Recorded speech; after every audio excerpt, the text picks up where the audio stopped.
সুপ্রভাত সবাইকে। তা বলো, সকলে এই 4 দিনের ছুটি কেমন কাটালে? আমার তো হিসেব করে করেই কেটে গেল মহারাজ। বাবা বাবা বাবা, তা খুব খরচ করে ফেলেছো বুঝি? আমার তো মোহর গুনে গুনেই কেটে গেল মহারাজ। তোমার তো অগুন্তি মোহর, সেক্ষেত্রে গুনতে তো হবেই। আমি মেয়ের বাড়ি গিয়েছিলাম মহারাজ। হ্যাঁ, ছুটিতে একটু না ঘুরতে গেলে হয়? আমি বাড়িতেই ছিলাম, খেয়েছিও কম, যাতে খরচ বেশি না হয় আমার সঞ্চিত ধন। হ্যাঁ, বেশি খেয়ে মোহর সব না উড়িয়ে দেওয়াই ভালো। যাই হোক, তাহলে দেখছি এই 4 দিন তোমরা সবাই খুব ভালোই কাটিয়েছো। হ্যাঁ, না মহারাজ, আমরা এই 4 দিনের ছুটি কেউ খুব ভালো করে কাটাই। মানে এই যে তুমি মেয়ের বাড়ি গিয়েছিলে, বৈদ্য এই ছুটিতে এত জিনিস কিনেছে যে হিসেব করেই কাটিয়েছে। সভাকবি বাড়িতে ছিল কিন্তু কম খেয়েছে, আর মন্ত্রী অগুন্তি মোহর গুনেছে। তাহলে সবাই তো মনের সুখে যে যার কাজ করেছে। মহারাজ, অনেক সময় মুখে শুনে যা ভাবা হয় তা ঠিক হয় না মহারাজ। আমি মেয়ের বাড়ি গিয়েছিলাম কিছু আনাজপত্র আনতে, যাতে বেশ কিছু মাস আমার বাজার করতে না হয়। কারণ এখন বাজারে জিনিসপত্রের যা আকাশ ছোঁয়া দাম মহারাজ। আমিও এই কদিনের ছুটিতে প্রচুর জিনিস কিনে তার দাম হিসেব করতে বসিনি মহারাজ। আমি হিসেব করছিলাম বেতন পেয়ে কোন খাতে কতটা খরচ কমিয়ে গোটা মাস জীবন ধারণ করতে পারবো। আমিও যাতে বেশি না খেয়ে তাড়াতাড়ি আনাজপাতি শেষ করে ফেলি, সেই জন্যই কম কম খাচ্ছিলাম। এরকমের কারণটা কি বুঝতে পারছি না তো। তোমরা তো সবাই যথেষ্ট পরিমাণে বেতন পাও, তাহলে? আগে মহারাজ, অপরাধ নেবেন না। আপনার এই বেতনে এখনকার যা পরিস্থিতি, তাতে আমাদের মাস চালানো খুব দুষ্কর হয়ে যাচ্ছে। মহারাজ, আপনি বেতনের দিকটা একটু ভাবলে ভালো হয়। বেতনের দিকটা ভেবে দেখবো মানে কি বলতে চাইছো? বেতন বাড়ান মহারাজ, বেতন বাড়ান। অসম্ভব, অসম্ভব। এই তো বিগত 4 মাস আগেই বেতন বাড়িয়েছি। তোমরা সবার কাজের পাশাপাশি উপরি আয়ের ব্যবস্থা করো। উপরি আয়? মহারাজ, মাথা ঠান্ডা করুন। একটু ভাবুন মহারাজ, একটু ভাবুন। আমি তোমাদের কথা অনেক ভেবেছি, এবার তোমরাও আমার কথা একটু ভাবো। আমি বেতন বাড়াতে পারছি না, আর আজকের মতো এখানেই সভা শেষ করছি। তোমরা সবাই এসো। বেতন বাড়ানোর কথা বলতেই সবার কাজ শেষ করে দিলেন। এ আবার কেমন ব্যবহার?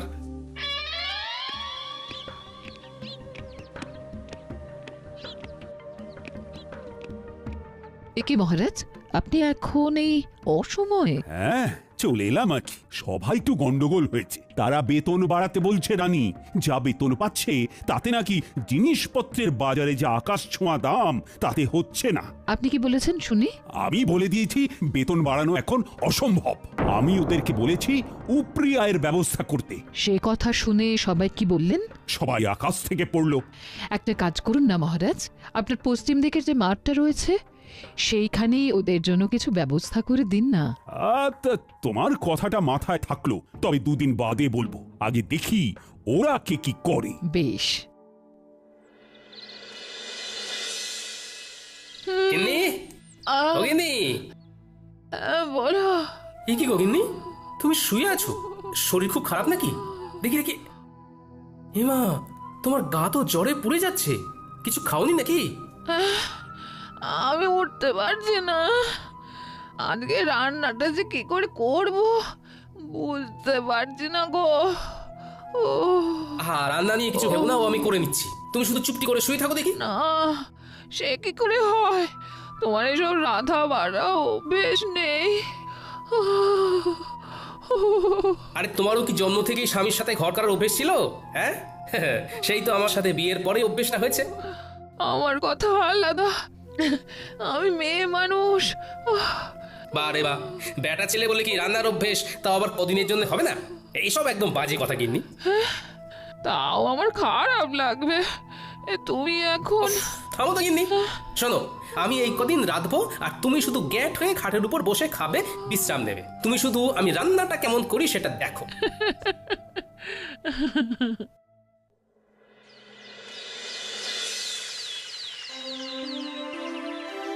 সুপ্রভাত। আশা করি সবাই ভালো আছো। কালকে যা হলো তারপর কি আর ভালো থাকা যায় মহারাজ? দেখো, আমি তোমাদেরকে যা বলার বলেই দিয়েছি। এই যাবৎকাল তোমাদের যখনই যা অসুবিধে হয়েছে আমি পাশে ছিলাম, এখনো আমি পাশে থাকবো। তাই বলে যখন তখন বেতন বাড়ানোটা সত্যিই অসুবিধের। আমি তো শুধু চিকিৎসাই পারি, এর বাইরে তো কিছুই পারি না। তাই তাই কিভাবে যে উপরি হায় হবে অন্য কিছু করে সেইটাই মাথায় আসছে না। মহারাজ যদি একটু উপায় বলে দেন। ও, সেই আমাকেই উপায় বলতে হবে? আচ্ছা, দেখছি।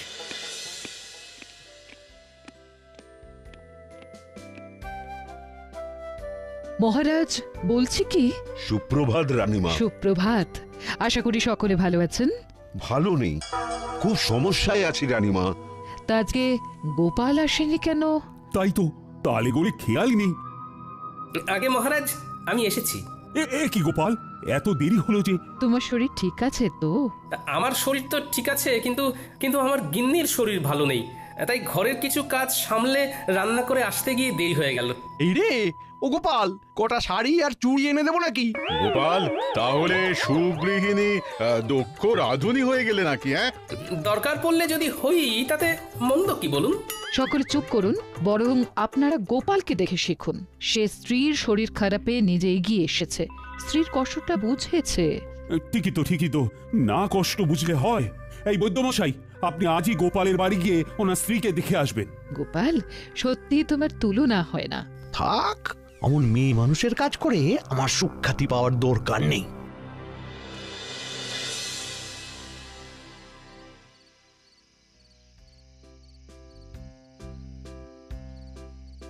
কি ব্যাপার রানী, এমন উদাস ভাবে বারান্দায় দাঁড়িয়ে? ভাবছি গোপাল গিন্নির কত ভাগ্য ভালো। কেন? এই যে সে এমন এক স্বামী পেয়েছে যে তার সব দুঃখ কষ্ট বোঝে। ও, আর তোমার স্বামী বুঝি সেটা বোঝে না? না, কিছু কিছু সময় বোঝে, আবার কিছু কিছু সময় বোঝে না। আচ্ছা, বুঝেছি। তোমার মন পেতে গেলে আমায় তাহলে একদিন লুকিয়ে লুকিয়ে ঠাকুরদের সরিয়ে তোমাকে রেঁধে খাওয়াতে হবে, তাই তো? আপনি রাঁধতে পারবেন? কি জানি, তবে চেষ্টা করে দেখতে পারি। আমার মনে হয় আপনি আর আপনার সভাসদেরা, মানে গোপাল বাদে কেউ রাঁধতে পারবেন না। এত বড় অপবাদ দিও না রানী। গোপাল ছাড়াও আর বাকিদের ভিতরে কেউ না কেউ নিশ্চয়ই রাঁধতে পারে। বলছেন? আচ্ছা, একটা কাজ করলে কেমন হয়? কাজ? কি কাজ? আপনাকে ওই দিন বলছিলাম না, আপনার পশ্চিম দিকের মাঠটায় ওদের কিছু একটা উপরি আয়ের জন্য ব্যবস্থা করে দিন। হ্যাঁ, তার সাথে এর কি সম্পর্ক? শুনুন, আপনি আপনার সভাসদদের বলুন তারা ওই মাঠটায় নিজের ইচ্ছে মতো তৈরি করা খাবারের দোকান ওই বিকেল বেলার দিক থেকে রাত্রিবেলা পর্যন্ত দিতে পারেন। তাতে কি লাভ হবে? তাতে এনাদের উপরি আয়ও হবে। সবার কাজ শেষ করে তারা অনায়াসে খাবার দোকান খুলে খাবার বিক্রি করতেই পারবেন। হ্যাঁ, দারুণ বলেছে তো। আচ্ছা, তাই খাবারগুলো কি সভাসদেরই বানাতে হবে? এমন কোনো কথা আছে কি? মানে যেহেতু তুমি তখন ওই রান্নার প্রসঙ্গ তুলেছিলে, তাই জিজ্ঞাসা করছি। সেই খাবারগুলো সভাসদেরই বানাতে হবে এমন তো কোনো বাধ্যবাধকতা নেই। তারা চাইলে তাদের স্ত্রী বা বাইরের কারো সাহায্য নিতেই পারেন। তবে যারা নিজের হাতে খাবার বানিয়ে বিক্রি করবেন তাদেরকে পুরস্কার হিসেবে 2 থলি করে মোহর দেওয়া হবে। রানী, তোমার প্রস্তাবটাকে আরেকটু পরিবর্তন করে দিই। সভাসদের এমন বলি, বেশ কিছুদিন ব্যাপী পশ্চিম দিকের বড় মাঠটায় একটা ভোজন মেলার আয়োজন করতে চাই। তাই আমার ইচ্ছে, আমার সভাসদেরা এই ভোজন মেলায় হরেক রকম খাবারের পসরা নিয়ে খাবারের দোকান দিক। তার মধ্যে যে সভাসদেরা নিজের হাতে রান্না করবে তারা প্রত্যেকে পুরস্কার বাবদ 2 থলি করে মোহর পাবে, এবং যে সভাসদের খাবারের দোকানে সব থেকে বেশি বিক্রি হবে সে পুরস্কার স্বরূপ 5000টা মোহর পুরস্কার পাবে। অতীব উত্তম।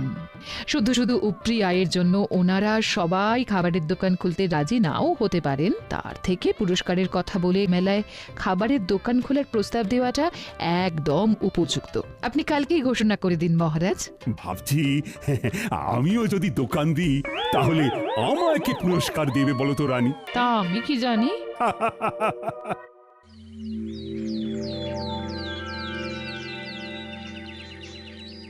হ্যাঁ, তোমাদের সকলকে আজ একটু তাড়াতাড়ি ডাকার পিছনে আমার একটা বিশেষ উদ্দেশ্য আছে। কি উদ্দেশ্য মহারাজ? মহারাজ আমি তোমাদের সকলের ওপরি আয়ের জন্য একটা পদ ভেবেছি। বাহ বাহ বাহ, বাহ কি উপায় আপনি ভেবেছেন মহারাজ? আমি আমার পশ্চিমের মাঠটায় একটা ভোজন মেলার আয়োজন করতে চাই। সে অতীব ভালো, কিন্তু মেলায় গেলে তো খাবার কিনতে কিনতেই প্রচুর খরচ হয়ে যাবে। তাহলে এভাবে আমাদের উপরি আয় হবে কি করে মহারাজ? নিজের দোকান থেকে খেলে ব্যয় হবে না মন্ত্রী। নিজের দোকান মানে? আপনি কি ওই মেলায় আমাদের দোকান দিতে বলছেন মহারাজ? একদম ঠিক। আমি চাই পশ্চিমের মাঠে আয়োজিত সারা কৃষ্ণনগর ব্যাপী ভোজন মেলায় সাধারণ প্রজাদের পাশাপাশি আমার সভাসদেরাও খাবারের দোকান দিক। দোকান দিলে উপরে আয় হবে বটে, কিন্তু দাঁড়াও দাঁড়াও, আমার ঘোষণা এখনো শেষ হয়নি। আমি ঠিক করেছি আমার সভাসদদের ভিতরে যারা নিজেরা হাতে করে খাবার বানিয়ে বিক্রি করবে তারা প্রত্যেকে 2 থলি করে মোহর আমার তরফ থেকে পুরস্কার পাবে। আহা দাঁড়াও, এখনো তো কথা শেষ হয়নি।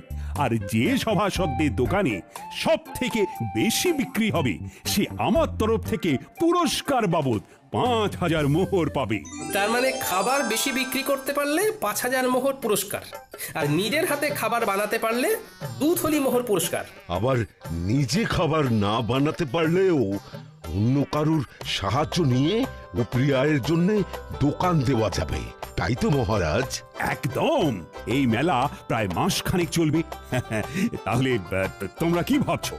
মানে আমার প্রস্তাবে কি রাজি হবে? আমি রাজি মহারাজ। আমি দোকান দিতে রাজি, যদি হেরেও যাই বাজি। আমিও রাজি। আমিও দোকান দেব। মহারাজ, দোকান না দিয়ে সবার দোকানের খাবার চেখে দেখার জন্য কোনো পুরস্কার নেই না? মন্ত্রী ইয়ে মানে মহারাজ, আমিও সবার মতো দোকান দেব তাহলে। বেশ, তাহলে সবাই প্রস্তুত হয়ে নাও। দিন 7 পরেই শুরু হবে ভোজন মেলা। ও হ্যাঁ, মনে আছে তো সবার, কালকে আমাদের ছুটির দিন, রাজসভা বন্ধ। হ্যাঁ মহারাজ।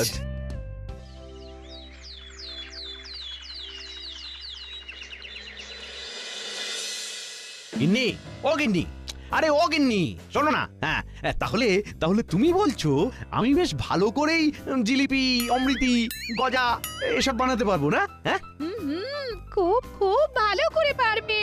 তা আমার প্রতি তোমার এত আত্মবিশ্বাসের কারণ কি?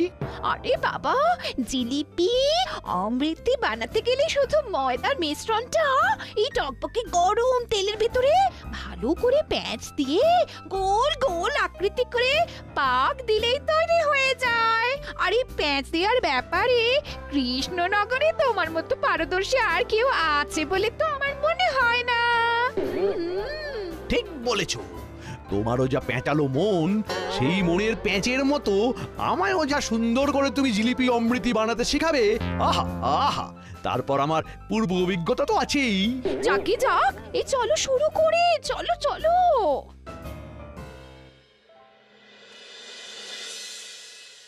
বলি, ও গোপাল, আমার দ্বারা এসব হবে না।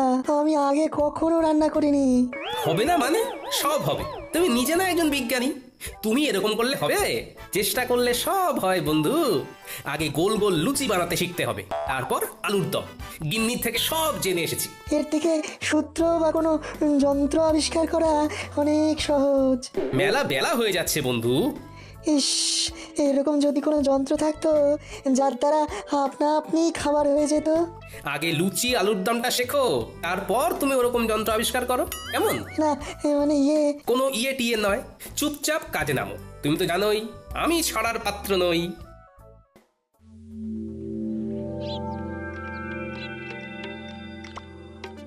কি হে বন্ধু, কি খবর? বিজ্ঞানী কি রান্না করেছে জব্বর? শিখিয়ে তো এলাম তাকে, একদম ফল পাওয়া যাবে ভোজন মেলায় হাতে নাতে। আহা, কি দারুণ ছন্দ! দেখো তো কেমন বেরোচ্ছে ঘুগনির গন্ধ। কি দারুণ গন্ধ! তা সভাকবি, তুমি কি রাঁধতে পারো? হ্যাঁ, আমি রাঁধতে পারি, তাতে নেই কোনো সংশয়। সেই জন্যেই মেলায় বিকাবো ঘুগনি ও মুড়ি মহাশয়। সাবাস বন্ধু, সাবাস। তা তুমি কি বেচবে গোপাল? ঠিক করেছো কি ঘুম থেকে উঠে সকাল সকাল? না বন্ধু, কিছু ঠিক করিনি এখনো, দেখি কি বিক্রি করি। হ্যাঁ, তাড়াতাড়ি ঠিক করে ফেলো, কারণ খুব তাড়াতাড়ি দিন যে ঘনিয়ে এলো। গোপাল, ভেবেছি চপের দোকান দেব, কিন্তু বেসন গুলতে গিয়েই তো কাল ঘাম ছুটছে। আপনার এই দুই হাতে নিজে এত পাচন গুলেছেন, আর এখন বেসন গুলতে গিয়ে নাকানি চোখানি খেলে হবে? আমার ভয় করছে গোপাল। দেখি তো, আমার সামনে আপনি গুলতে বসুন, কেমন ভয় লাগে আপনার দেখি। গোপাল, তুমি পারো বটে। একবার হাঁক দিলাম আর তুমি সাহায্য করতে চলে এলে। বৈদ্যমশাই, আমরা একই রাজ্যের লোক, তাই বিপদে ডাক শুনেও মুখ ঘুরিয়ে না শোনার ভান করে বসে থাকলে হবে?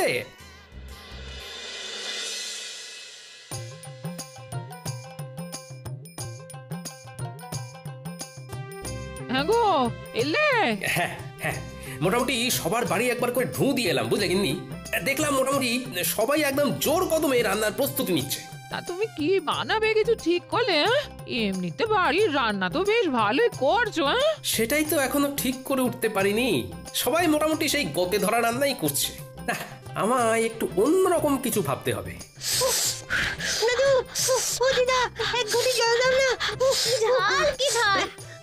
আর খাবো না, না কুলছি কাল বলছি, আর খাবো না। উফ, বাপরে বাপ। দাঁড়া দি, কিন্তু কি খেয়েছিস বলতো? ফুচকা।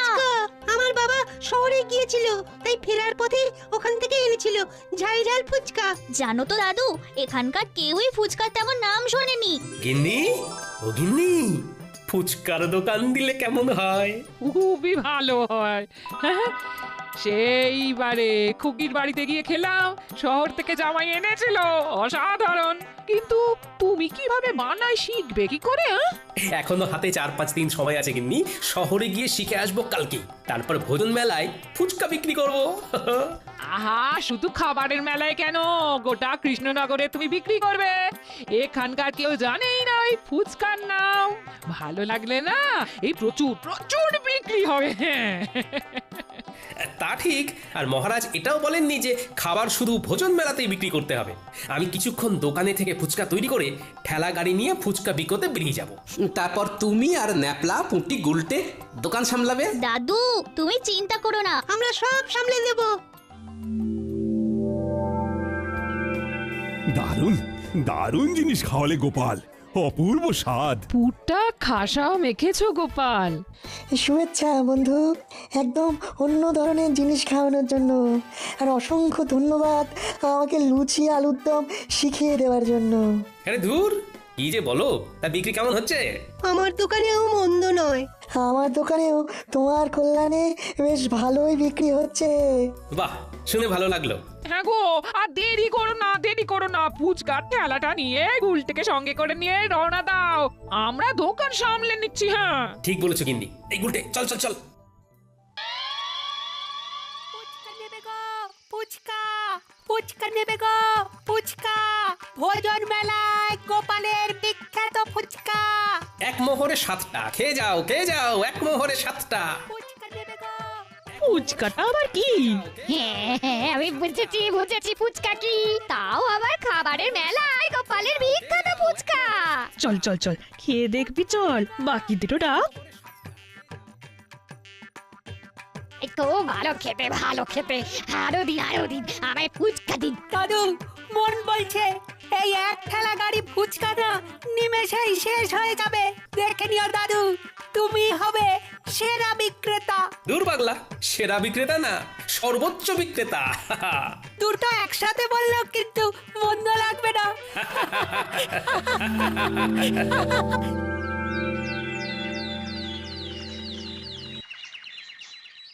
গোনো গোনো খাজাঞ্চি গোনো, কার কত আয় হলো দেখি। মন্ত্রীরটা হলো 1, 2, 3, এই সর্বমোট 300 মোহর। তবে মন্ত্রী মশাই নিজেই সব বানিয়েছেন। বেশ বেশ, পরের জন। পরের জন হলেন বিজ্ঞানী বাবু, তার মোহর 1, 2, 3, সর্বমোট 900 মোহর। ইনিও নিজের হাতেই খাবার বানিয়েছেন। এই বিজ্ঞানী আমার থেকেও বেশি আয় করেছে, এ কি কপাল। এরপর সভাকবি, ওনার মোহরের সংখ্যা হলো 1, 2, 3, সব মিলিয়ে 850 মহারাজ। ইনিও নিজের হাতে খাবার তৈরি করেছেন। বাহ বাহ বাহ, চমৎকার। তারপর? এরপর বৈদ্যমশাই, ওনার মোহর হলো 1, 2, 3, 600 মোহর মহারাজ। ইনিও নিজেই চপ বানিয়েছেন। এরপর গোপাল, মোহর হলো এই 1 2 3 7,000 7,000 মোহর মহারাজ। ওরে বাবা! সাবাস গোপাল, সাবাস, তুমি বিজেতা। এই এই এই এই ফলাফল মানি না, কারণ গোপাল শুধু ভোজন মেলায় নয়, সারা গ্রাম সারা রাজ্য ফুচকা বিক্রি করেছে। মন্ত্রীমশাই, মহারাজ শুধু বলেছিলেন ভোজন মেলায় খাবারের দোকান দিতে। উনি এর পাশাপাশি এরকম কিছু বলেননি যে সেই খাবার কেবলমাত্র ওই মেলা ছাড়া মেলার বাইরে কোনোভাবেই বিক্রি করা যাবে না। তাই আমি আমার ফুচকার বিক্রি বাড়ানোর জন্যে মেলা ছাড়াও মেলার বাইরে এই রাজ্যের অন্যান্য গ্রামেও বিক্রি করেছি। সুতরাং আমি জানি আমি কোনো অন্যায় বা অসততার কাজ করিনি। আমি গোপালের এই যুক্তিকে খণ্ডাতে পারবো না, কারণ গোপাল একদম অকাট্য যুক্তি দিয়েছে। ধন্যবাদ, ধন্যবাদ গোপাল। তুমি আরেকবার আমাদের চোখ খুলে দেখিয়ে দিয়েছো যে কিভাবে সততার সাথে পরিশ্রম করে নিজের আয় বাড়ানো যায়, কিভাবে বুদ্ধি খাটিয়ে কোনো নতুন জিনিসকে সবার সামনে তুলে ধরা যায়। সেই জন্যই তো গোপাল আমাদের সবার থেকে আলাদা। নাও আনো এবার পুরস্কারটা, তার সাথে সবাই মিলে বলো গোপাল আমাদের সেরা, তাই ধন্য হয়েছি মোরা। গোপাল আমাদের সেরা, তাই ধন্য হয়েছি মোরা।